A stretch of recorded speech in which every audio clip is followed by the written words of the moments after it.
ótimo. Boa tarde aos alunos, tá? Mais uma vez, estamos aqui na aula de Morfologia de Língua Inglesa. Nossa terceira aula, que vai cobrir a terceira unidade, tá certo?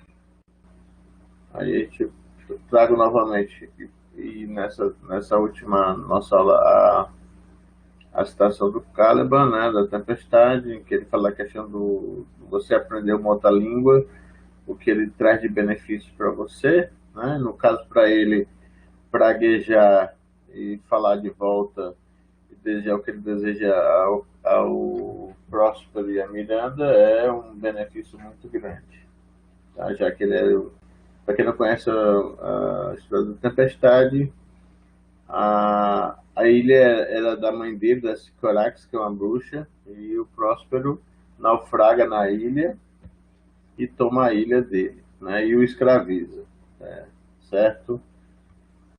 Então, vamos ver, a gente já passou por isso, em mente, conteúdo, atividade e avaliação, mas nunca é demais a gente realmente rever sempre isso. Então, na primeira aula a gente tratou dos morfemas e alomorfes, de flexão e derivação.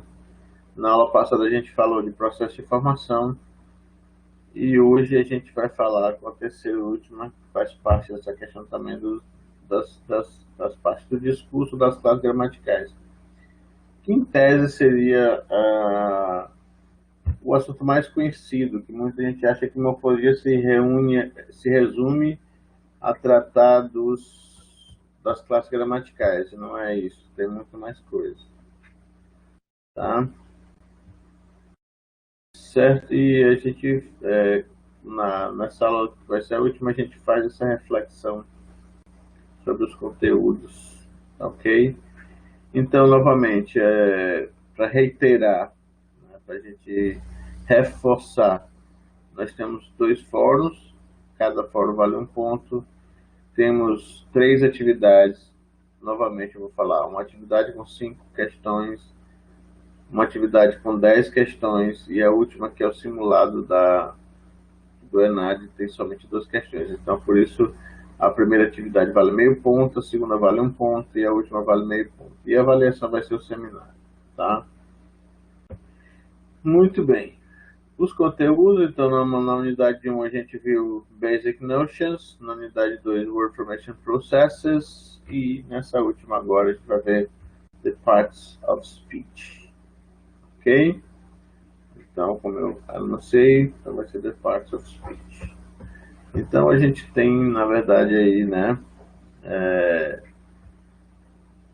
quais são elas? Como é que a gente vai figurar isso? Como é que a gente vai definir as partes do discurso? Ou as classes gramaticais, como a gente chama em português. Tá? Então, aí eu venho na unidade 3. O professor Antônio Carlos Martins, junto com os seus colaboradores, na apostila que a gente está usando, e as citações que eu estou usando aqui são todas da apostila que está no CIGA.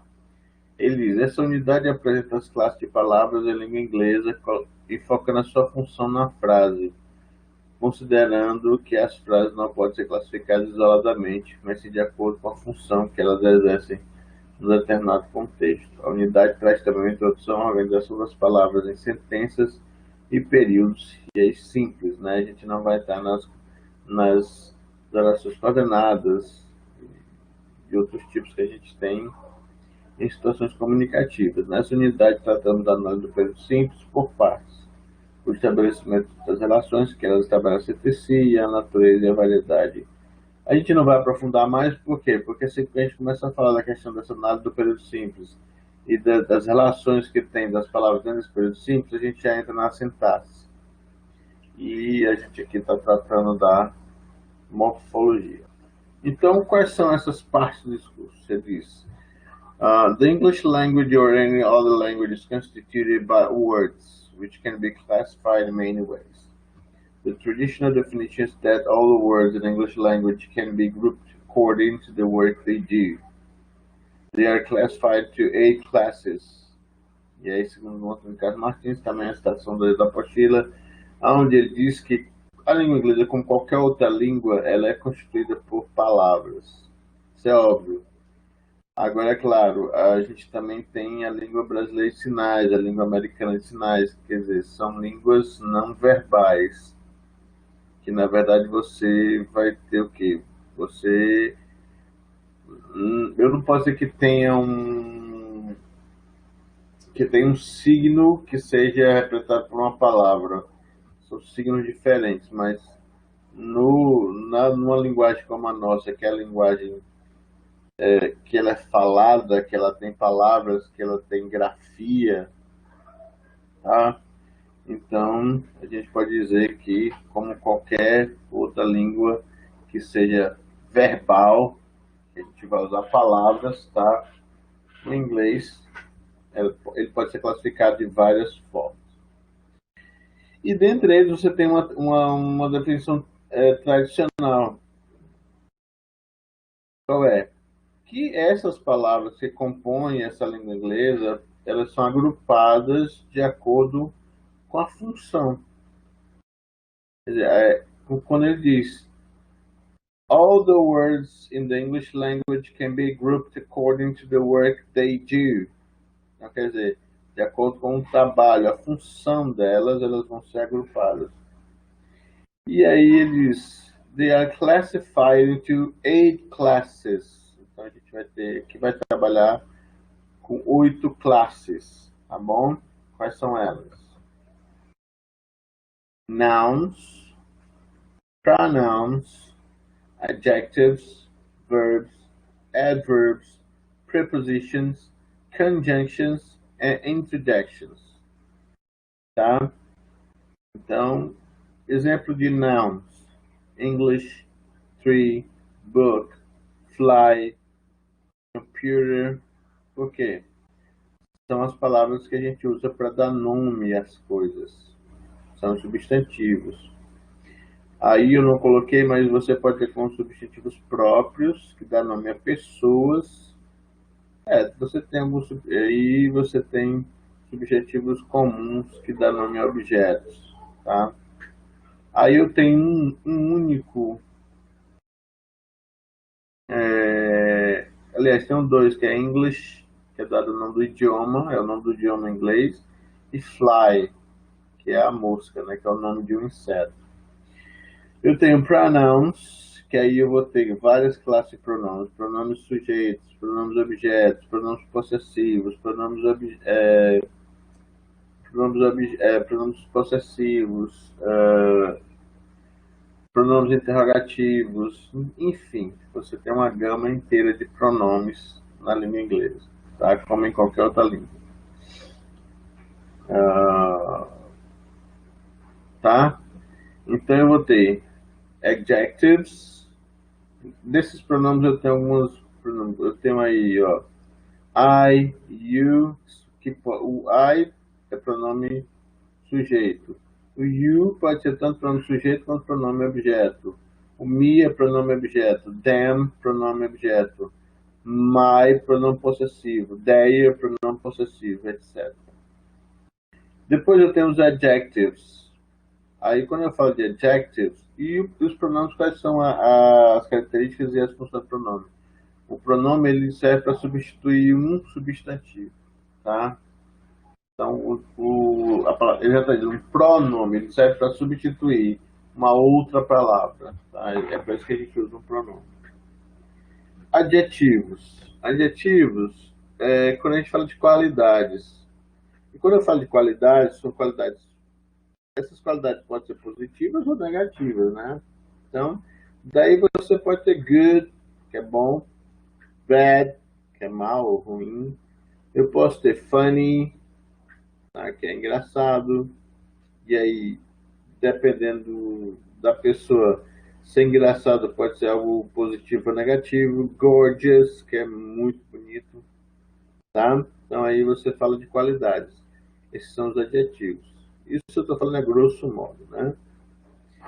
Verbs, aí os verbos, aí você tem dois tipos de verbos, né?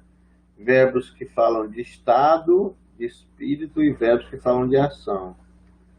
Inclusive os verbos de estado são verbos chamados também de ligação, já que eles não falam de uma ação, falam de um estado de espírito da pessoa. Por exemplo, aí eu tenho to go, to dance, to say, to speak. Todos são verbos de ação que eu mostrei. Porque é ir, dançar, dizer, falar.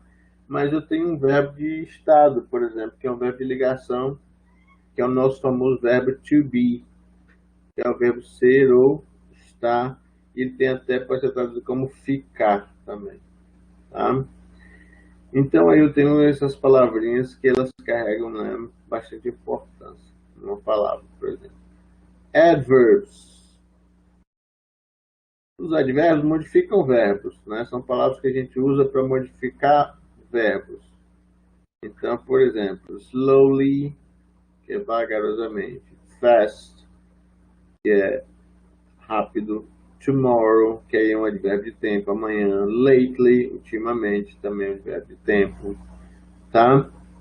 Então, aí depois eu vou ter palavras que a gente usa mais no discurso para ligar uma palavra a outra, como, por exemplo, preposições. Né? Preposição é um dos conectivos que a gente pode falar na língua, em qualquer língua. Porque você vai ter after, by, on, at, in, from. Então, elas são palavras usadas para a gente conectar sentenças ou até um grupo, uma palavra a outra. Certo? As conjunctions também são linking words, são connectives. Tá? Porque as conjunções a gente usa quando está querendo conectar ideias, a questão de ajudar na coesão textual. Então a gente tem que usar as conjunções. As conjunctions como although, muito embora, however, contudo, then, então, so, então também, wherever, a qualquer momento, tá? Então aí eu tenho, ó, palavras conectivas, são preposições que a gente conecta uma palavra a outra, uma frase a outra, tá? Para determinar, por exemplo, em after, se eu quero dizer se é antes ou depois. Quero conectar se um fato é antes ou depois de outro, eu vou poder usar after ou before, né? Ou se eu quero indicar, por exemplo, que uma obra foi escrita por determinada pessoa, eu vou dizer Hamlet by Shakespeare. Aí eu junto Hamlet e Shakespeare para indicar que Hamlet foi escrito por Shakespeare, ou The Tempest, que eu acabei de falar. E aí eu tenho, por exemplo, on, que pode ser de tempo ou de lugar. Our classes are on Friday. Nossas aulas são às sextas-feiras. Então é tempo. Agora se eu digo assim, I left my book on my desk. Eu deixei o meu livro em cima da minha escrivania. Aí eu tenho de lugar, tá? From, que indica origem, e por aí vai.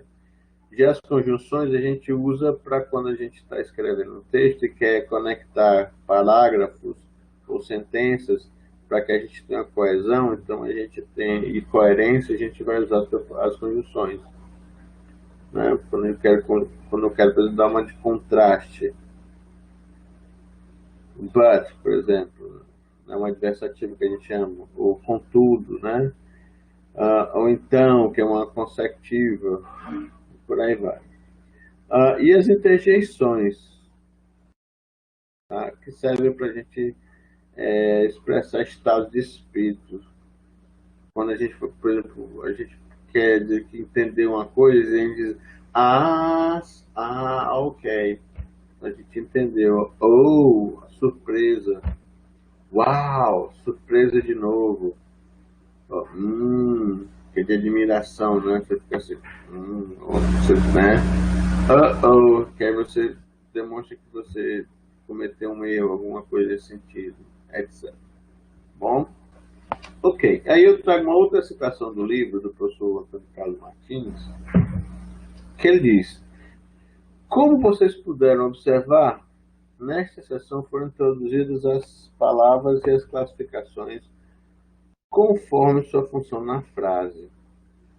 Alguns autores, principalmente americanos, dividem as classes de palavras em 9 categorias. Aí ele bota, isso aí está isso aí tá na que edição que eu botei para O livro ele é mais ou menos bilíngue, porque ele tem umas partes que ele resume em português. E isso está lá na apostila, no canto da página, quando ele bota uma seção para refletir. E aí ele vai trazer essa informação interessante, que alguns autores classificam como tendo 9 classes, porque eles colocam os artigos. The, né, que é o artigo definido, a e an, como se fossem os artigos indefinidos. Mas por algum, por uma questão de escolha própria de desejo, ele optou por manter a classificação que a maioria faz, que é somente de 8 classes. Tá? Então ele diz, optamos pela primeira classificação por ser a mais comum, então ele escolheu de mais prestígio, que a gente vai falar quando a gente fala de linguística, e no de uma língua você tem os prestígios linguísticos. Aí a gente, então ele optou pelo que tem mais prestígio, que é classificar somente em 8. O que é importante observar, as palavras não podem ser classificadas isoladamente, mas sim de acordo com a função que elas exercem num determinado contexto. Novamente, a gente não pode, é a mesma coisa, por exemplo, quando alguém me pergunta qual é a tradução de uma determinada palavra, e aí eu digo, olha, eu preciso do contexto, eu preciso das palavras que estão no entorno dela para poder saber como é que eu vou traduzi-la corretamente. Porque uma palavra, dependendo do contexto, ela pode ser um substantivo, ela pode ser um adjetivo, ela pode ser um verbo, ela pode ser, enfim,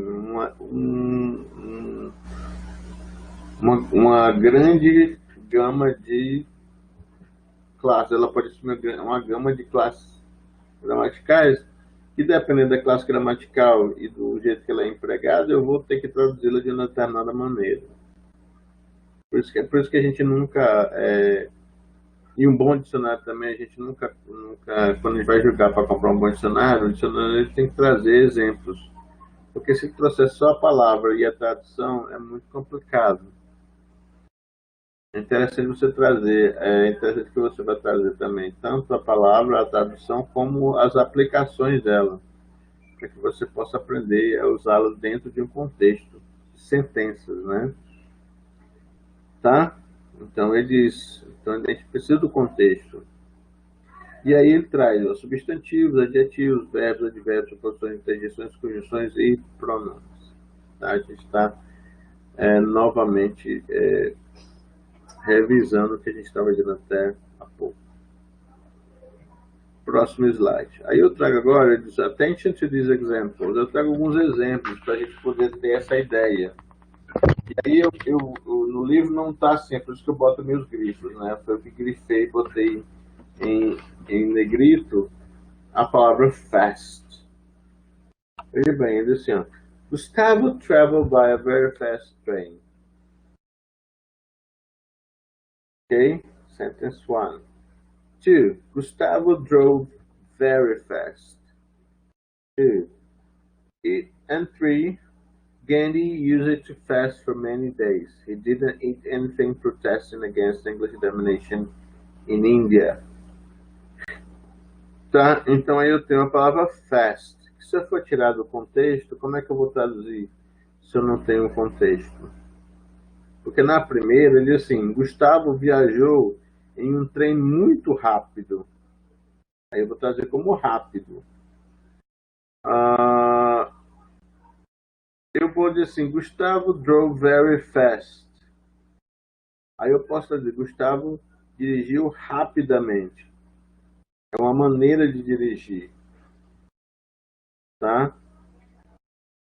Ou muito rapidamente. Que aí é uma outra tradução. E na última eu vou trazer assim, Gandhi costumava jejuar por muitos dias. Ele não comia nada protestando contra a dominação inglesa na Índia. Então eu vejo bem, eu tenho rápido, rapidamente e jejuar. São 3 traduções diferentes devido ao contexto, porque ele diz, ó, na letra 1, quando eu uso assim, fast train, que na letra 1 é ótimo, na sentença número 1, fast é um adjetivo, porque ele tá junto de um substantivo modificando esse substantivo, que é o trem. Mas que tipo de trem? O trem rápido. Tá?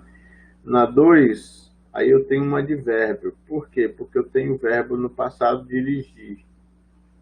E ele está dirigindo de que maneira? De maneira muito rápida, ou muito rapidamente. Então aí eu tenho uma palavra que transforma a maneira, ou que modifica a maneira de dirigir da pessoa, que é o Gustavo. Então aí é um advérbio de modo. E na última, eu até marquei, ó, too fast. Aí, ó, to já indica que é um verbo, que é o verbo jejuar. Ele está no infinitivo, tá? Tá bom? Então, é por isso que é muito interessante a gente ter esse cuidado. Quando alguém sempre me pede uma tradução, eu peço qual é a frase, me dê a frase, me dê o texto, para eu poder realmente saber qual é a classe gramatical, para eu poder fazer a tradução correta. Tá bom? Próximo, ele diz assim, eu tenho outro exemplo. Attention to these examples. Another example is the use of the word watch. Watch é outro também. Por exemplo, ó, when I visited Europe, I bought her a beautiful watch. Aí eu estou falando do substantivo relógio. Quando eu visitei a Europa, eu comprei para ela um lindo relógio. Relógio. Tá? Aí, na segunda, last night, we watched a football game. Ó, você vê que o verbo está no ED, para indicar que é passado. Então aí eu já tenho o verbo assistir. Eu ainda tenho last night, né? E ó, last night, que é outro marcador, que vai dizer o quê? Noite passada. Então, eu vou dizer, na noite passada, nós assistimos a um jogo de futebol. Tá? E o último, diz assim, Mick is a good watchdog. Veja bem que a última palavra da frase é a palavra dog, que é um substantivo, que é cachorro. Então eu vou assumir que o watch aqui, então eu vou dizer o quê? Mick é um ótimo, é um bom cão de guarda. Watch aí vai ser cão de guarda. Então notem que eu tenho, basicamente, a única questão, ó, vou ter uma alteração aqui, né? Vou ter uma alomorfia. Com a alomorfia eu vou ter o quê? Uma terminação, eu vou ter aqui, aqui eu tenho um primitivo, aqui eu tenho dois morfemas, só que um dependente e um independente. Mas basicamente é o watch e o watch, tá aqui, ó. Né? Só que aqui, ó, se eu digo assim, I bought her a beautiful watch, eu comprei para ela um lindo relógio. Então aqui é um substantivo, né? É o substantivo relógio. Se eu digo assim, nós assistimos, aqui eu tenho o verbo assistir no passado. E se eu digo que ele é um bom cão de guarda, aqui é um adjetivo. É uma palavra que qualifica esse cachorro. É um adjetivo. É o que ele diz embaixo. What is a noun? 2 is a verb. 3 is an adjective. Tá? Vamos para a próxima. Próximo slide. Aí eu tenho uma boa atividade. Eu trouxe uma atividade, né, que vocês falaram que na aula passada foi muito bom a questão de ter as atividades. Então, aqui a gente vai ter várias atividades. Eu vou desligar minha câmera para poder ficar um pouco maior. Então, vocês estão vendo aí, né? Que ele diz assim, name the parts of speech of the words underlined in the following sentences. Agora eu queria que vocês participassem, tá bom? Então, tem 1, 2, 3, onde eu vou ter letra A e letra B, certo?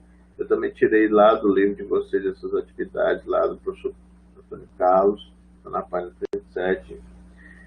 E aí eu tenho work, empregado em 2 situações. Então, na letra L, assim, his work is always well done. Então, como é qual é a classificação? Eu queria que vocês botassem no bate-papo aí para dizer qual é a classificação desse primeiro work.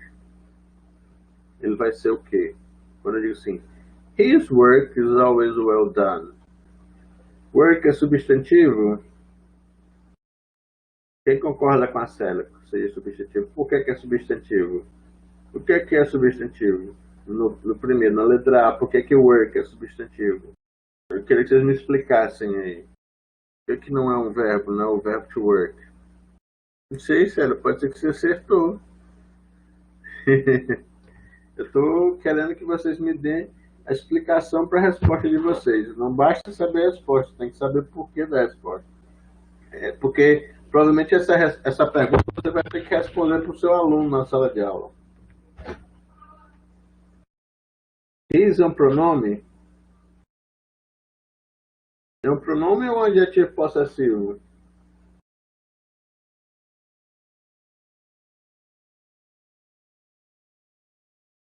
Vocês têm certeza que his aí é um pronome possessivo?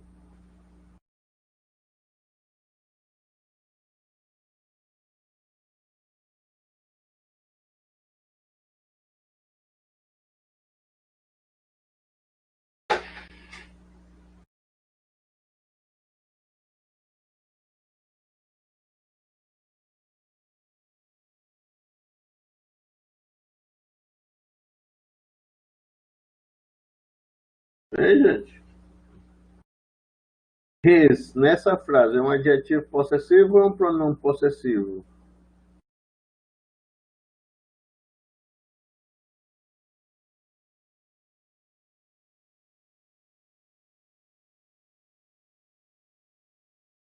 Mas para ser pronome, ele teria que substituir outra palavra. Ele está substituindo que palavra aí, Flávia?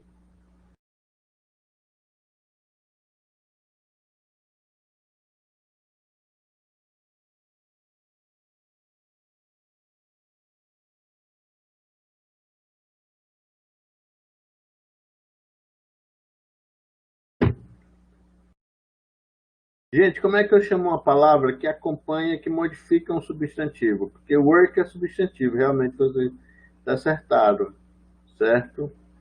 Agora você não acertaram na explicação. Diga aí, Josué. Bring it on, man. Come on. Shoot.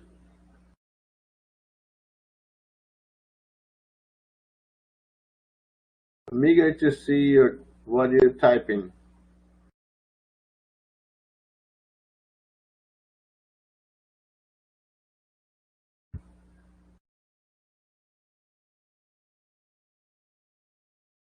Muito bem, José. Exatamente. Se eu tenho um work, realmente vocês acertaram. Work aí é um substantivo. Então, uma palavra que modifica um substantivo é sempre um adjetivo. Então, vocês vão dar aula disso aí, por exemplo. Qual a diferença de um pronome possessivo para um adjetivo possessivo? O pronome possessivo, ele substitui um substantivo, um advérbio ou um adjetivo. Já o adjetivo possessivo, ele vai modificar um substantivo. Então, aí a resposta seria: é um substantivo, por quê? Porque antes dele você tem um adjetivo possessivo. Como vocês disseram, o seu trabalho, o trabalho dele. Então, o trabalho dele é sempre bem feito. Tá? Na segunda, ele tem assim, they work from 8 to 12 every day. Então, eles trabalham todo dia. Então, work vai ser o quê? Qual é a classificação? É um verbo. Tá? Porque se eu perguntar quem que trabalha das 8, who works from 8 to 12 every day? É eles. Então aí eu tenho o quê? Aí é uma ação, né? É um verbo. Ok? Porque aí ele está expressando a ação. Qual é a ação que ele está expressando aí a palavra? Trabalhar. Muito bem, no 2. It sounds good. It sounds good. É o quê?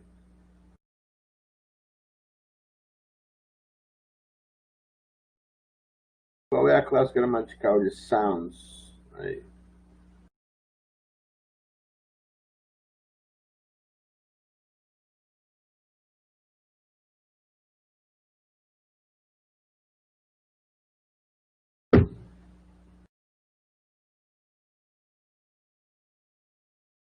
Veja bem, o que é que soa bem? Alguma coisa soa bem. E eu tenho aí, eu começo pelo pronome it. E ele está com S no final.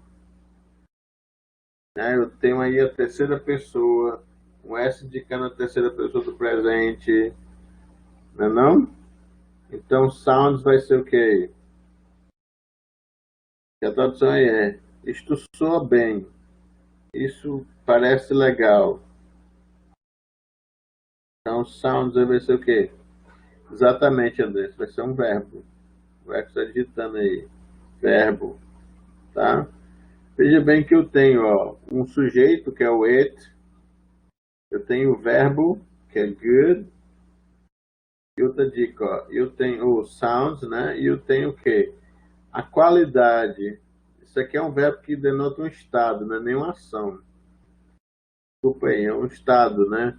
Algo que soa, parece estar bem. Então aqui, né, é um verbo de ligação. Então aqui, ó, eu vou ter o sounds é um verbo, tá? Na B, eu digo the sounds of I'm sorry. Desculpe. The sounds of the violence could be heard from my house. Sounds agora ok.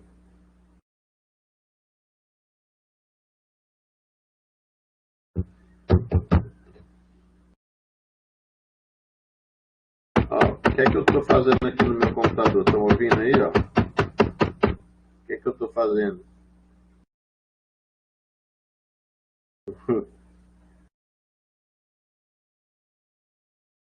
Não, eu estou, ó, tô fazendo um som, não é não? Exatamente, eu estou fazendo um som. Então a palavra aí é som, the sounds of the violence. Os sons da violência. Então eu tenho um substantivo, is a noun. Muito bem. 3. English is the language used for international communication. Então, essa palavra que eu sublinhei, English, é o quê?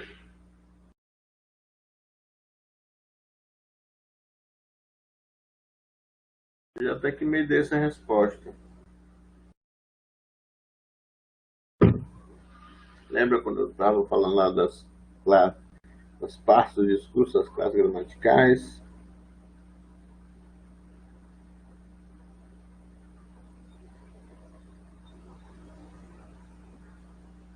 Going once, going twice, so, vamos lá, quem é que diz? Muito bem, Noemi, substantivo. Que aí é o nome do idioma, porque está dizendo, ó, o inglês é a língua usada para a comunicação internacional. Já no segundo, eu disse assim, I bought an English book. I bought an English book. Tá? Você vê bem, English book. Então tem um livro de quê? De inglês. Então eu comprei um livro de inglês. Então aí eu tenho o que aí? Adjetivo, muito bem. Exatamente. Vamos para a próxima. Agora eu tenho na quarta aí, ó. Go slow. Go slow. Vá devagar. Ou vá vagarosamente, devagarzinho.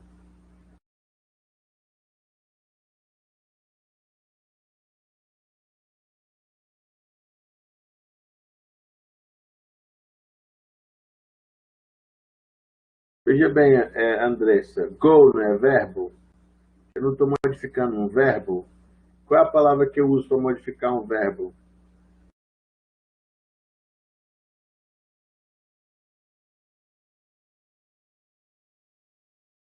É um advérbio, né?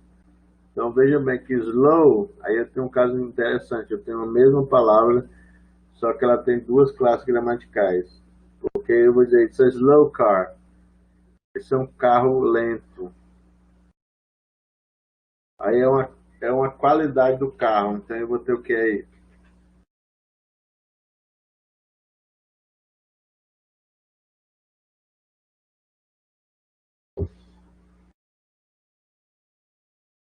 Adjetivo, muito bem. A Flávia, a Célia, né? E a Dilane acertaram.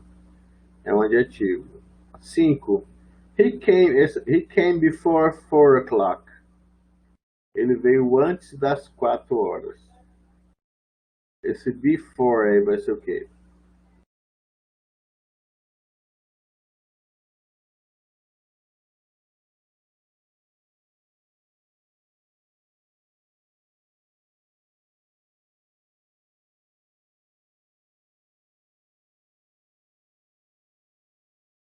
Conjunction, preposition. Quando foi que ele chegou? Como é que ele foi? Ele chegou que momento? Ele está indicando o momento que essa pessoa chegou. Foi às 4, foi antes ou foi depois? Antes. Então aí eu tenho o quê? Conjunção, ele está ligando alguma coisa ou está indicando o tempo que a pessoa chegou?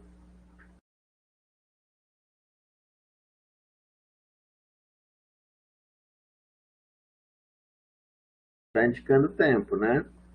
Então ela está ligando a chegada ao tempo. Então é uma preposição.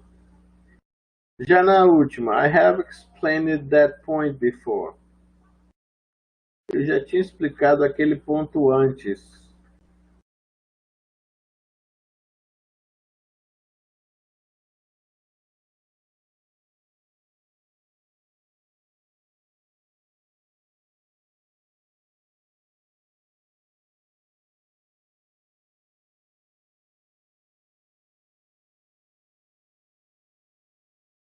Hein, gente? Como é que fica essa última? I have explained that point before. Eu já tinha explicado isso antes. Explain é um verbo.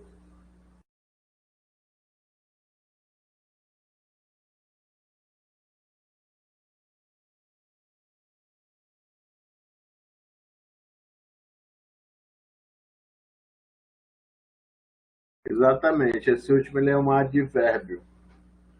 Ele modifica o verbo e ele modifica o momento em que esse verbo foi, que aquele que o ponto foi explicado, né, antes. Tá? Boa tarde, Maia. Certo? Então aí fica o before primeiro é preposição, o segundo é um advérbio. Ótimo, então vamos para frente, tá? Então a gente continua discutindo e falando de parts of the agora a gente vai falar não mais the parts of speech, mas the parts of sentence.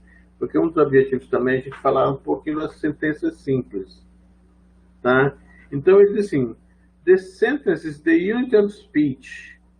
No discurso, na questão quando a gente fala dos discursos, se a gente tem a palavra como e o morfema como sendo a menor unidade da palavra. Aí eu tenho a palavra menor unidade do discurso, ou das partes, né, do discurso, certo? Aí quando eu tenho a sentença vai ser a unidade do discurso. Ele diz, esse é uma, the sentence is a unit of speech, of expression, né, da expressão. The isolated word or part of speech is, in the main, a detached tool only, to be kept handy for use in association or relation with other words or parts of speech. Então ele vai falar o quê? Que a palavra, ou essa sentença, que é ou as partes do discurso, tá? Na sua maioria, é somente uma ferramenta que a gente destaca, que a gente somente destaca, e que é útil quando a gente quer associar ou relacionar palavras ou partes do discurso. Então você tem a sentença como sendo essa ferramenta. Tá? Ele diz, ó, a single word may start a spirit or turn a revolution. Ele diz que é verdade que uma simples palavra pode mudar um espírito, pode começar uma briga, uma revolução. Ele diz, but it is the exceptional word exceptionally used. Mas é uma palavra excepcional de usá-la de forma excepcional. Tá? Vou dar um exemplo. Pode causar uma briga danada se você chamar alguém ou de bolsomínio ou de petralha. Aí já dependendo da situação, pode começar. Essas duas simples palavras podem começar uma confusão. Mas isso é uma caso excepcional. Tá? Às vezes precisa mais. Precisa do quê? Precisa de uma frase inteira, né? Certo?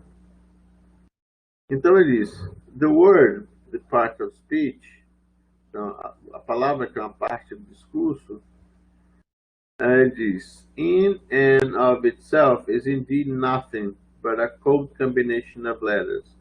Ele vai dizer aí que essa palavra não é nada mais do que uma combinação de palavras, de letras, nada mais do que isso.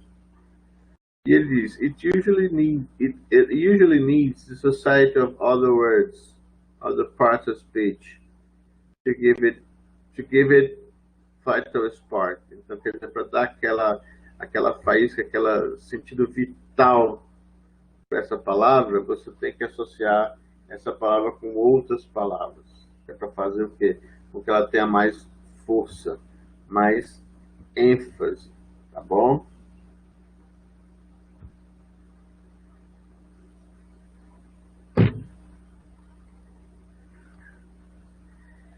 Então, deixa eu terminar de abrir minha webcam.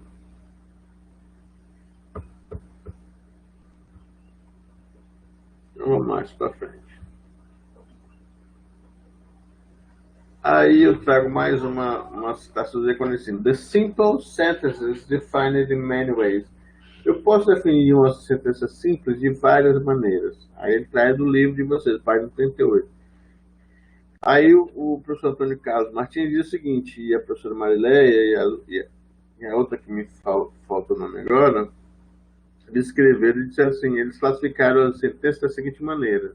Você pode definir as sentenças simples das seguintes 1, 2, 5 maneiras. Ele diz, it's a collection of words by means of which a meaningful idea is expressed about a being, place, or thing. Então ele diz, é uma coleção de palavras pelas quais uma ideia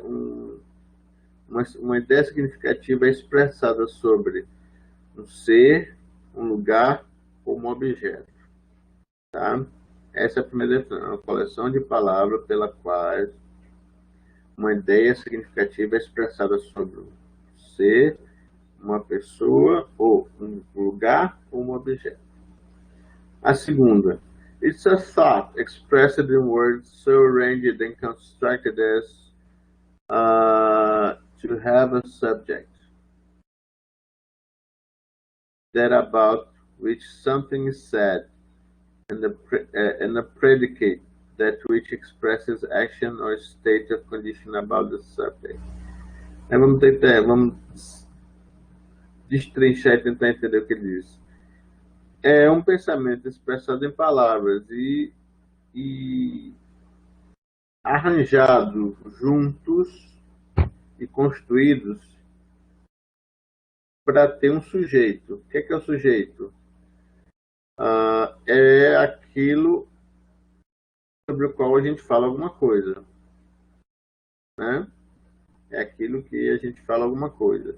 E também tem um predicado. Então tem que ter um sujeito e também tem que ter um predicado. E o predicado é o quê? É aquilo que se fala, ou é aquela ação que se fala, ou é aquele estado ou condição que se fala sobre o sujeito, sobre aquela pessoa ou alguém ou algo. Tá? A última, it's a group of words so related as to express a complete thought by way of assertion, or exclamation, or interrogation, or command. Ele vai dizer, é um grupo de palavras relacionadas, que estão relacionadas de maneira que expressem uma ideia completa por meio de quê? De uma asserção, que é uma afirmativa, ou uma exclamação, ou uma interrogação, ou um comando. Tá? A outra, it's a set of words complete in itself. Quer dizer, tem que ser um grupo de palavras que se completam em si mesmas, que tem significado em si mesmas. E ele continua, containing subject and predicate, que contém sujeito e predicado. Expressing declaration, explanation, question or command.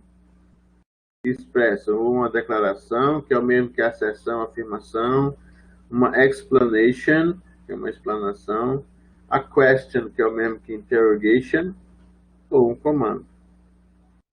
E por último ele diz, it's a related group of words consisting of subject and predicate.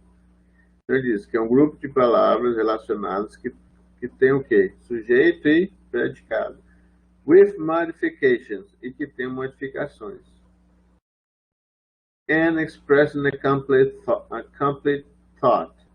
E ele também tem que expressar, quer dizer, para ser uma sentença simples, eu tenho que expressar um pensamento, ou algo, alguma coisa.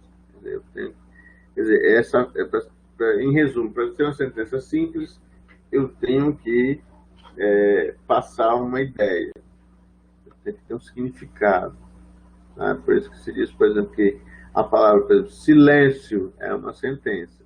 Por quê? Porque você entende, apesar de ter só o substantivo silêncio, tá? Você entende que é para você ficar quietinho. Tá? Muito bem. Então aí eu vou continuar dizendo o seguinte, simple sentence contains a finite verb. Mas ele continua dizendo assim, ó, porque aí eu tenho frases, como é que você vai ter frases, quando a gente fala de uma sentença verbal, ela vai ter que ter um verbo finito. O que é um verbo finito? É um verbo que você pode definir ele como sujeito, tempo verbal, tá? Qual é a pessoa que ele está direitinho, então ele é um verbo finito. Quando a gente vai falar das sentenças verbais, sentenças nominais, como eu dei um exemplo que é silêncio, ela é uma sentença, só que é uma sentença simples nominal, porque ela não tem verbo. E aqui a gente está falando das sentenças verbais. Então ele diz, uma sentença simples tem que conter o quê? Um verbo finito. O que é um verbo finito? É um verbo que você pode indicar qual é o tempo verbal que ele está, qual é a pessoa, tá? Por aí vai. It can make a statement, ask a question, give a command, or make a request. And make an exclamation. Então, ela pode fazer o quê? Uma afirmação. Pode fazer o quê? Uma pergunta. Pode dar um comando. Ou fazer um pedido. Tá? Ou exclamar. Certo? E aí eu tenho 4 exemplos dessas frases. A primeira, ó, our teacher arrived late today. The statement. É uma afirmativa. Eu estou afirmando. O professor chegou tarde hoje. Até combinou. Realmente eu cheguei tarde hoje. A próxima. Do they speak English? A question, é uma pergunta. Né? A segunda é uma pergunta. Do they speak English? Terceira. Open the door. Aí eu estou dando uma ordem. Quando eu digo open the door, estou dando uma ordem. Mas se eu digo assim, please, open the door. Open the door, please. Eu estou fazendo o quê? Um pedido, request. Eu estou pedindo que abra a porta. Ou eu posso deixar ele assim, how nice she is. Aí eu estou exclamando, que legal ela é. Né?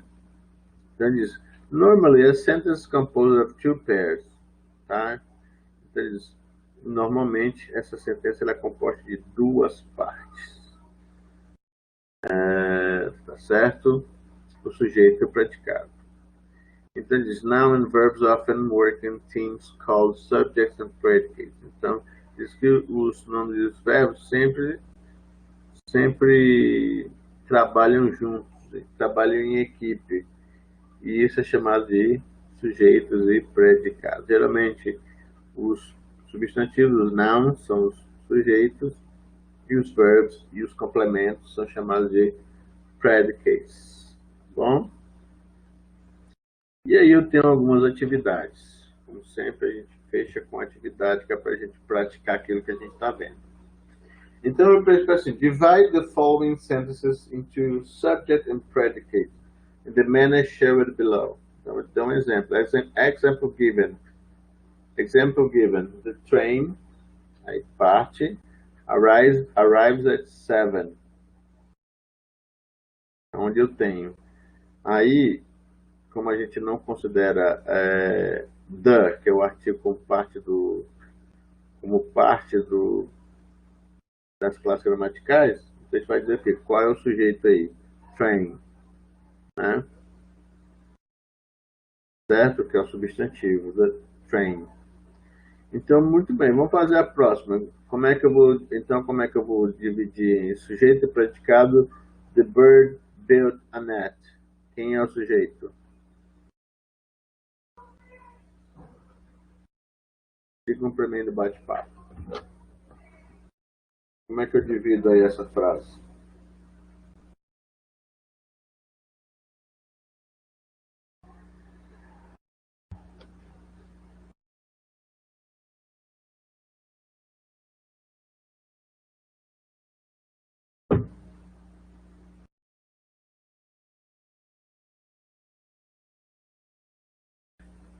Mas apesar de o the não entrar na categoria, mas ele faz parte do sujeito, porque aí o sujeito seria, digamos, bird, mas o the, viu, Andressa? Então seria assim, the bird, aí você separa, built a net. Bom? Então ficaria assim, ó, the bird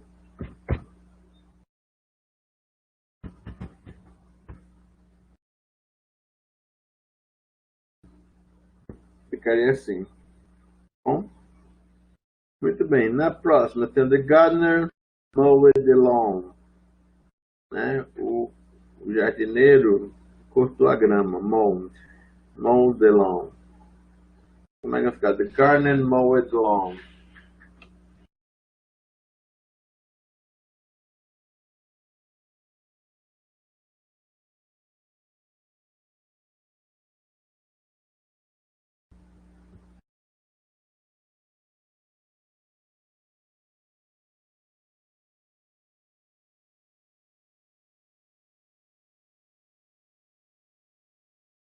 Exatamente, Edilane. The gardener, tá, mowed the lawn.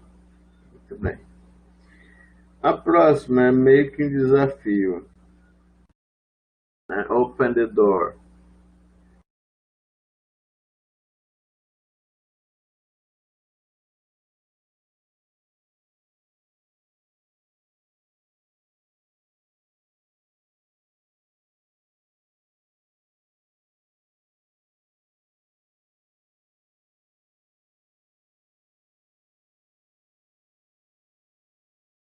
A gente tem que pensar o seguinte, Edilane, é assim, quem abre, abre alguma coisa.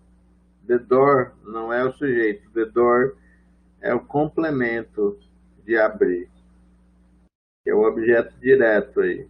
Quem abre, abre alguma coisa.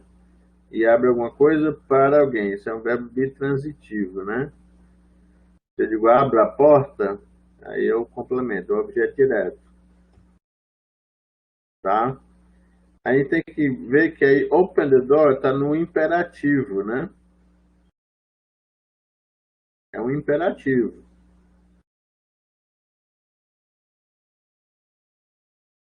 Quem é o possível sujeito do imperativo aí?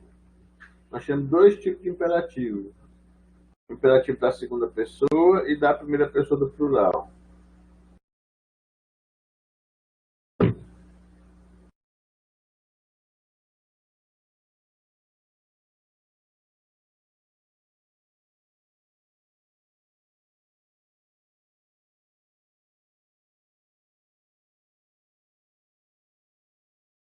Exatamente. Como o professor Josué falou aí, a gente tem aqui um caso especial. O inglês é uma língua que raramente você vai deixar de ter um sujeito para uma determinada frase ou sentença. Tá? Uma das poucas, digamos, construções, estruturas aonde o sujeito ele vem como se fosse oculto ou subentendido, né? É um sujeito oculto, que você tira pelo verbo, pela desinência do verbo, pelo no caso, qual é a pessoa que o verbo está, é o imperativo. Então, o professor José acertou. Esse aí é o imperativo da segunda pessoa. Aí é como se eu dissesse assim, você abra a porta, né? E aí é um comando, é uma ordem, né? Certo? Então aí você vai ter um tipo como se fosse um sujeito oculto. Beleza? Muito bem. E a outra, The Sun is Shining.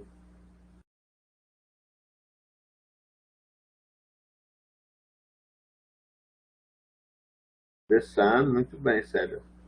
Né? Que é o sujeito. Is Shining é o predicate. Uhum. E o último, Who broke the window? Who broke the window?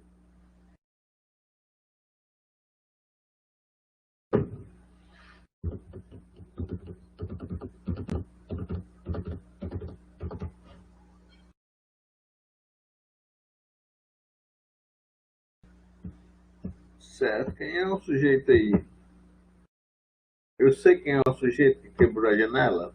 Não, mas eu pergunto, who?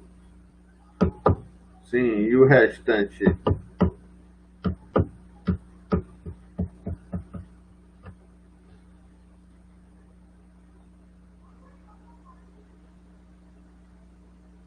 As respostas estão parciais. Who, tudo bem, acertaram que é o sujeito. Quem é o predicado aí? Você tem que separar a frase em sujeito e predicado. Exato, Célia. Tudo bem. Você vai ter who, aí você separa, aí você vai ter broke the window. Tá? Então, gente, por hoje é só. A aula de hoje é isso. A aula hoje é bem mais, digamos assim, um assunto que a gente já domina, um assunto que a gente já tem mais, né, dia a dia e vivência com ele. Os outros são assuntos que muitas vezes a gente não estuda na escola, né? E já as partes do discurso a gente já vê isso na escola. São as partes gramaticais. Você estudando português, você estudando inglês, a gente vai, né? Certo? Então, por hoje é só. Né? Ficou alguma dúvida, alguma pergunta, algum questionamento? Gente, obrigado. Fico contente de vocês terem, né, gostado da aula, que esse é o intuito nosso, é trazer aulas práticas e boas para que vocês possam realmente... Morfologia é uma disciplina gostosa de estudar, não é difícil, não é complicada para a gente entender, não. Tá? Principalmente quando é a questão da introdução, né? Então, agora vocês podem estudar e aprofundar mais, tá? Eu fico contente pelos elogios, tá bom?